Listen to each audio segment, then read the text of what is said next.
Assalamualaikum warahmatullahi wabarakatuh.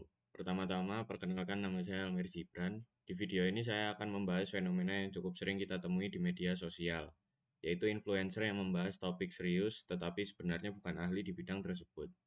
Misalnya, ada yang membahas kesehatan, keuangan, atau hukum dengan sangat yakin, padahal tidak ada sumber yang jelas. Konten seperti ini sering disebut sebagai pseudo expert dan bisa berbahaya karena mempengaruhi keputusan banyak orang.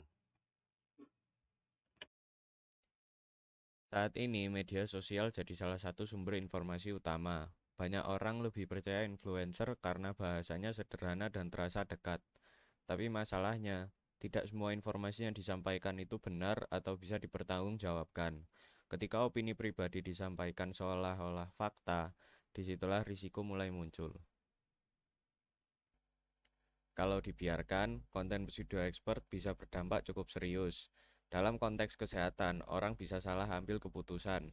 Di bidang keuangan bisa menyebabkan kerugian. Selain itu, lama-lama masyarakat bisa jadi sulit membedakan mana opini pribadi dan mana informasi yang dari ahli yang sebenarnya. Karena itu, tujuan dari sistem yang saya rancang adalah untuk membantu mengidentifikasikan konten influencer yang berisiko pseudo expert. Sistem ini tidak menghapus atau memblokir video, tapi hanya memberikan peringatan berupa angka risiko supaya penonton bisa lebih waspada. Risk score di sistem ini selalu dimulai dari nol. Skor hanya akan bertambah kalau ditemukan indikator yang berisiko. Jadi semakin banyak unsur berbahaya dalam video, semakin tinggi risk score-nya. Konten pseudo expert biasanya punya beberapa ciri, misalnya menyampaikan opini pribadi sebagai fakta, tidak menyebutkan sumber, menggunakan emosi berlebihan, atau memberi saran profesional tanpa latar belakang yang jelas. Secara garis besar, sistem ini bekerja dengan menganalisis isi video influencer, lalu menilai apakah ada indikator pseudo expert, dan akhirnya menghasilkan risk score untuk video tersebut. Faktor yang pertama adalah opini tanpa sumber. Faktor risiko pertama adalah opini atau klaim tanpa sumber. Kalau influencer membahas topik serius, tetapi tidak menyertakan referensi atau data yang jelas, maka risiko konten tersebut meningkat. Faktor yang kedua adalah dominasi emosi. Faktor kedua adalah dominasi emosi. Konten yang lebih banyak memainkan emosi seperti ketakutan atau kemarahan dibandingkan penjelasan yang logis dianggap lebih beresiko. Faktor yang ketiga adalah gaya pseudo ahli. Faktor ketiga adalah gaya berbicara seolah-olah ahli. Misalnya memberikan saran medis atau keuangan tapi tidak pernah menjelaskan kompetensi atau batasannya.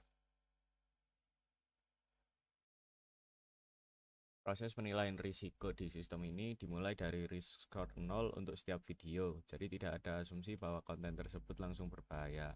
Setelah itu, sistem menganalisis isi video dan mengecek beberapa indikator utama seperti apakah kontennya menyampaikan klaim tanpa sumber, apakah lebih menekankan emosi dibanding penjelasan, dan apakah influencer berbicara seolah-olah ahli tanpa menyebutkan kompetensinya. Setiap indikator yang terdeteksi akan menambahkan risk score. Skor ini bersifat kumulatif, artinya semakin banyak indikator yang muncul, semakin tinggi nilai risikonya. Dengan cara ini, penonton bisa memahami bahwa risk score muncul berdasarkan isi konten, bukan penilaian objektif. Sebagai contoh, video yang membahas kesehatan tanpa sumber disampaikan dengan emosi tinggi dan memberi saran langsung, akan mendapatkan risk score yang tinggi. Risk score ini ditampilkan langsung di video dalam bentuk angka dan label, supaya penonton bisa langsung tahu tingkat resikonya. Manfaat utama dari sistem ini adalah membantu penonton menjadi lebih kritis saat mengonsumsi konten influencer. Dengan adanya risk score, penonton tidak langsung percaya begitu saja pada isi video. Selain itu, sistem tidak menyosor atau membatasi konten, melainkan hanya memberikan peringatan. Jadi, kebebasan berekspresi tetap terjaga. Sistem ini juga bersifat transparan, karena penonton bisa memahami alasan mengapa sebuah video memiliki risk score tertentu. Dengan begitu, diharapkan masyarakat bisa lebih bijak dalam menerima informasi di media sosial. Kesimpulannya, Risk score ini membantu penonton jadi lebih kritis tanpa harus membatasi kebebasan berekspresi influencer. Dengan adanya peringatan risiko, diharapkan masyarakat bisa lebih bijak dalam menerima informasi dari media sosial. Sekian dari saya, mohon maaf bila ada salah kata. Wassalamualaikum warahmatullahi wabarakatuh.